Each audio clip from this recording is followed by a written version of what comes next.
Agora estamos em uma posição de 90% para o topo de uma montanha, 10% restantes. Então, depois de chegarmos ao topo da montanha, gostaríamos de desafiar uma montanha ainda mais alta. Um carro de $13.000 apareceu em imagens vazadas. Pequeno, em formato de caixa e inegavelmente japonês.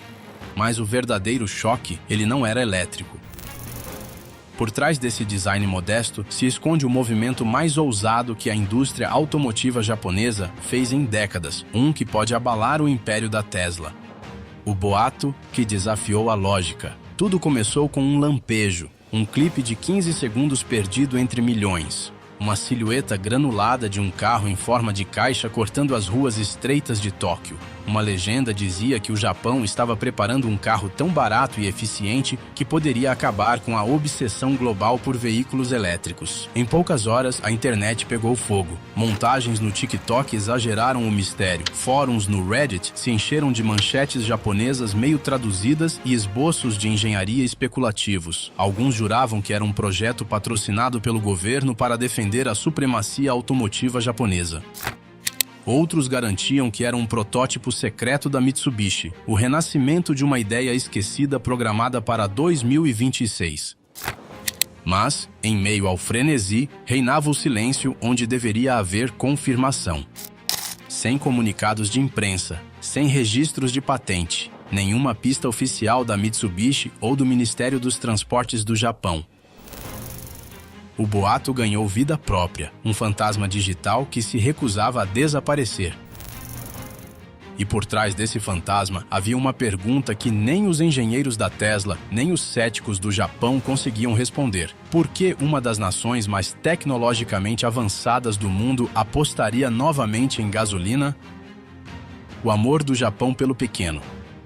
Para entender essa história, é preciso entender o Japão. Um país onde a precisão substitui o excesso.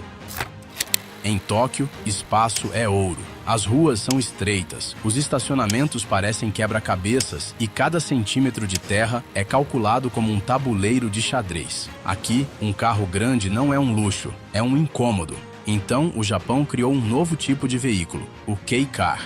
Kei, significando leve ou compacto.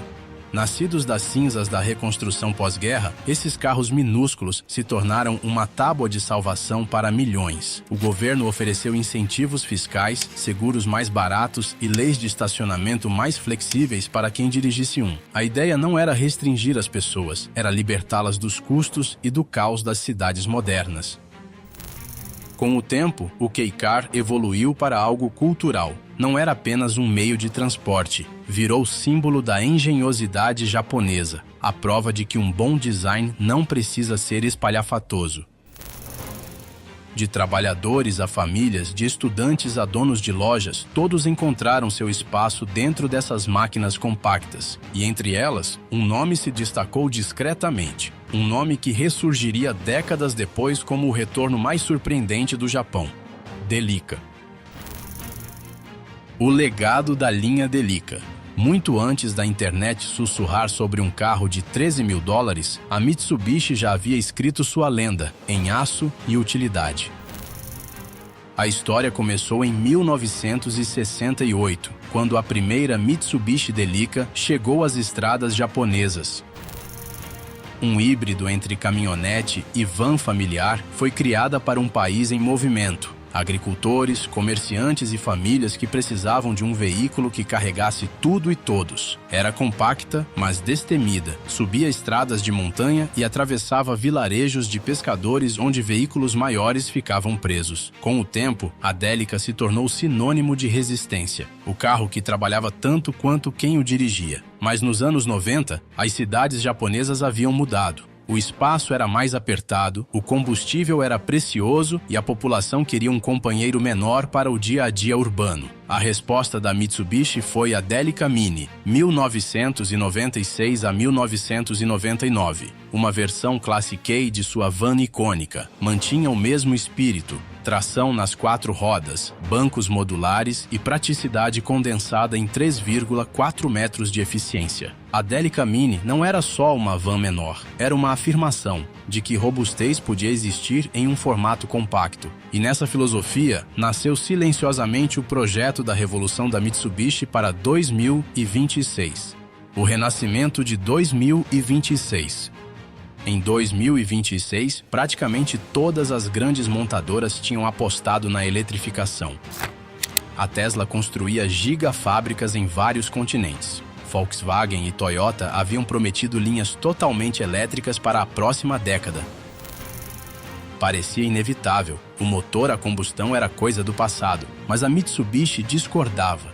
Em vez de entrar na corrida por autonomia e supremacia das baterias, ela seguiu na direção oposta, rumo a uma máquina menor e mais modesta. Seus engenheiros ressuscitaram uma silhueta esquecida dos anos 90, a Delica Mini, e a redesenharam para uma nova geração. Mas aqui estava a virada. Ela não era elétrica, era movida a gasolina. Por quê? Porque os engenheiros japoneses estavam enxergando o que os outros ignoravam.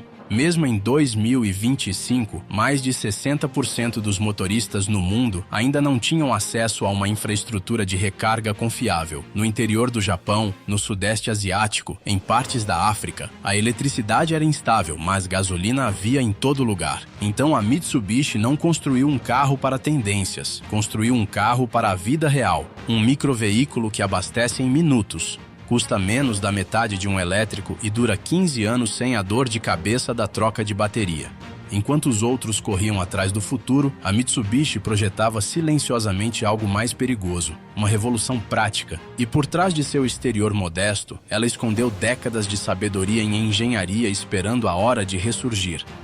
Engenharia de potência compacta. Por fora, ele parece quase um brinquedo. Estrutura quadrada, vertical, com olhos de LED e uma grade em forma de sorriso. Mas essa é a ilusão. Cada milímetro do seu design carrega décadas da experiência da Mitsubishi comprimidas em uma única forma compacta. Sob a carroceria, um motor de 659 centímetros cúbicos e 3 cilindros ronrona com eficiência silenciosa. Uma evolução moderna do mesmo conjunto mecânico da classe K que definiu os microcarros japoneses nos anos 90. A empresa oferece versões aspiradas naturalmente e com turbo, combinadas com câmbio manual de 5 marchas ou automático de 4 velocidades. E como um aceno às suas raízes robustas, a tração nas 4 rodas está de volta. Uma raridade nos K-Cars modernos, mas essencial para as regiões rurais do Japão cobertas de neve. Por dentro, o carro faz um truque de mágica. O que parece pequeno por fora se revela espaçoso por dentro. Portas deslizantes, bancos que rebatem totalmente, compartimentos de armazenamento escondidos e um layout modular pensado tanto para a vida urbana quanto para escapadas de fim de semana. A segurança não foi sacrificada em nome do tamanho. Frenagem automática, alerta de saída de faixa e câmera 360 graus transformam o tráfego denso de Tóquio em algo navegável, até mesmo tolerável. E o resultado? Um carro que parece modesto, mas entrega desempenho com uma rebeldia silenciosa, unindo a confiabilidade à moda antiga com a inteligência do século XXI. Ele não quer ser o mais rápido, nem o mais chamativo. Ele quer funcionar, e nisso pode acabar vencendo toda a corrida dos elétricos. A mensagem cultural por trás da máquina. Para grande parte do mundo, a decisão da Mitsubishi pareceu uma contradição. Por que ressuscitar a gasolina quando o futuro é movido a lítio e dados? Mas para o Japão, não foi rebeldia, foi memória. O design japonês sempre seguiu uma regra silenciosa. A tecnologia deve se curvar à vida humana. Do Walkman ao trem-bala, toda inovação começou com empatia. Com os carros, não foi diferente. Um veículo não era símbolo de status, era uma extensão do ritmo diário. Levar os filhos à escola, fazer compras, enfrentar o trânsito sob chuva ou a neve nas montanhas, o novo Delica Mini carrega essa mesma humildade. Ele não promete velocidade nem espetáculo, ele promete confiabilidade. Em um mundo onde a tecnologia costuma ditar comportamentos, esse carro devolve ao motorista o controle. Há também uma camada filosófica. O Japão acredita que a perfeição não está no que é novo, mas no que é refinado. Em vez de abandonar o motor a combustão, a Mitsubishi o aperfeiçoou. Mais limpo, menor, mais inteligente, até que ele atendesse à consciência moderna sem se render à moda. Enquanto empresas ocidentais correm atrás da disrupção, o Japão busca equilíbrio. E é esse equilíbrio entre herança e inovação, entre idealismo e praticidade, que dá a esse pequeno carro sua força silenciosa. O efeito global.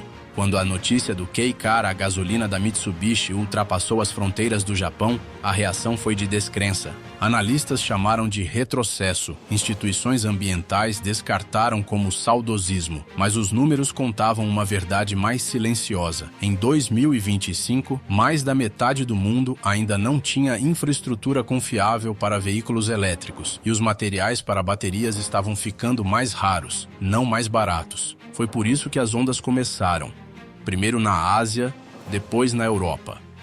Jornalistas automotivos o apelidaram de contra-revolução sobre 4 rodas. Para a Tesla, foi uma ameaça filosófica. A empresa passou anos convencendo o mundo de que sustentabilidade significava exclusivamente eletricidade.